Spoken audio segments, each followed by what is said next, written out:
par spécifique, j'aimerais aussi connaître votre avis sur le fait de regarder le manga. Le manga sont des programmes télé japonais comme des Sangoku, Naruto. J'aimerais aussi savoir si c'est bon pour un chrétien de regarder ça. Merci beaucoup. Tu sais, je connais les mangas, ça existe depuis longtemps. Les mangas, quelle différence? Pensez-vous que c'est parce que c'est un dessin animé que c'est moins offensif? Parce que si c'était fait avec des êtres humains, ça serait plus offensif. Je ne vais pas m'attarder, mais surtout pas me croire expert dans le domaine. Les quelques fois où j'ai eu à travailler avec les gens qui sont dans le film ou à jouer dans un film, tu verras toujours que dans le domaine du cinéma, il y a ce qu'on appelle un storyboard. C'est en fait toutes les séquences qui vont se faire dans le cinéma sont d'abord dessinées. On dessine qu'il faut qu'il y ait quelqu'un assis comme ça, on fait une histoire dessinée. Et c'est ça qu'on va maintenant faire exécuter les gens. Le film est un dessin animé d'abord à l'origine. Au lieu d'animer le dessin, on a plutôt donné des personnages suivants qui exécutent quelque chose qui a été dessiné aussi. Ça a été raconté et dessiné. Ce n'est pas parce que c'est dessiné c'est que c'est moins offensif. Non. Que ce soit quelqu'un qui a des pouvoirs mystiques en homme avec des effets spéciaux et que ce soit un manga qui en a, le but est le même, l'effet est le même, la pensée est le même. Je vous assure, nous, quand on regardait les mangas au début, à l'époque, on avait quoi? Les Dragon Ball Z, on avait quoi? Nos mangas à l'époque étaient moins agressifs. Aujourd'hui, les types de mangas qu'il y a, c'est non seulement agressif, c'est addictif. Les enfants commencent à... Il faut qu'ils regardent. Oh, c'est l'heure de regarder ça. Je veux le regarder. Je vais te dire quelque chose qui va maintenant au-delà de chrétien Bible. Sachez-le que chaque peuple tente de véhiculer sa langue, sa culture pour dominer les autres. Ça vous donne une meilleure position économique.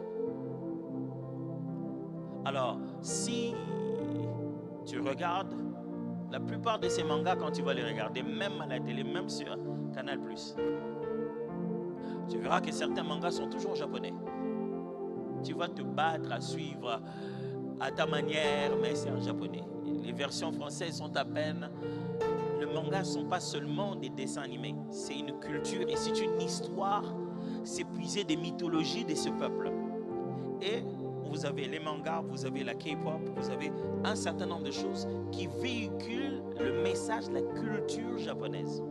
Ce qui est normal, chaque peuple fait véhiculer son message. Et donc, dans ce but, c'est vous préparer à la réalité de leur peuple.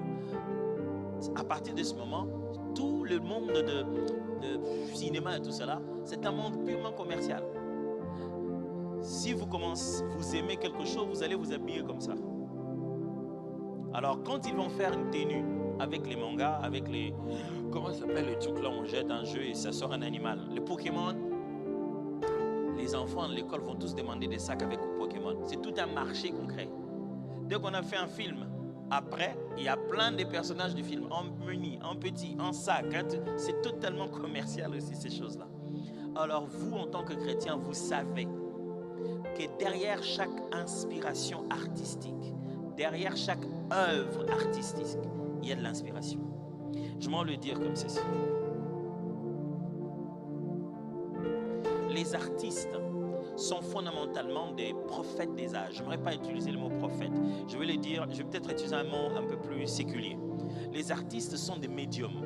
C'est-à-dire, ce sont des gens par lesquels le monde des esprits s'exprime. Ça, j'ai utilisé un terme générique. Mais dans la vie, quand quelqu'un est dans l'art, c'est quelqu'un qui est obligé de puiser dans l'invisible, dans les spirituels pour s'exprimer. Les artistes fonctionnent fondamentalement par l'inspiration. Soit-elle humaine, soit-elle diabolique, soit-elle divine.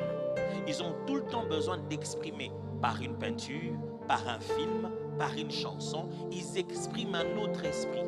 Ils expriment leur état d'esprit. Ils expriment l'état d'esprit de quelqu'un d'autre. Ils expriment un esprit qui les anime ou quoi que ce soit. Donc, derrière chaque œuvre d'art, il y a un état d'esprit. Je ne veux pas d'abord dire un démon. Non, non, non. Il y a un état d'esprit et il y a une spiritualité derrière. Alors, Il y a une éducation spirituelle derrière ces choses-là. Ne pensez pas toujours aux choses qui font peur, comme des mangas, ainsi de suite. Il peut y avoir des choses simples, normales. Un film normal, belle histoire. Mais ça véhicule des principes de vie contraires à la parole de Dieu. La plupart des films pour lesquels les gens baissent les gardes, ce sont les films d'histoire d'amour, d'histoire des familles et des vengeances. À l'intérieur, c'est fait histoire d'amour interdit. Quelqu'un qui aime quelqu'un qui n'était pas censé aimer. Ou un frère, ou un ami, ou tout simplement le petit frère ou de son mari, quoi. Que de l'amour interdit, parce que l'industrie des films amoureux fonctionne avec des fantasmes. Ils mettent tout ce qui est impossible à faire, ils les rendent possibles. Comme ça nourrit vos fantasmes. Parce que vous vous dites ça, je ne peux pas le faire dans la vie normale. Alors tu te projettes dans cet individu. On dirait que tu m'as amené dans un domaine trop grand. Mais ce que j'essaie de te répondre là-dessus, c'est que oui, nous chrétiens, nous n'avons pas le droit de faire, je ne vais pas dire ça le droit. Disons que nous chrétiens avons l'avantage de ne pas tout faire. Tout m'est permis, mais tout n'est pas utile. Et les mangas peuvent-ils être aussi agressifs? Bien sûr que oui. Ce n'est pas en vain que quand vous regardez la télé, on met sur Canal+, par exemple, on met des âges. Interdit en moins de. Parce que c'est à cet âge-là, l'état d'esprit de cet enfant n'est pas suffisamment développé pour distinguer réalité et mensonge ou bien image. Mon fils, quand il regarde son truc qu'il appelle vecteur, c'est un gros truc là qui fait que sauter des obstacles, c'est tout ce qu'il fait, les trucs. Il saute, il fait des sculptes. Dès qu'il finit de regarder vecteur, il va sauter sur toutes les chaises. Parce que les chaises deviennent comme comment je vais appeler ça, des obstacles qu'il voyait. Il saute, il fait des chutes. À un certain âge, l'enfant ne comprend même pas la différence qui existe entre ce que nous savons tous, que c'était un film. Et donc un film qu'on les laté. Ces enfants-là, Superman existe. Autant que d'autres croient, Père Noël existe. Dans cet univers de possibilités, dans lequel certains adultes savent que c'est faux, sache-le très bien. Nous tous, on pensait que XOR existe. Et on voit certains cas dans la vie, où XOR il y en a Kinshasa.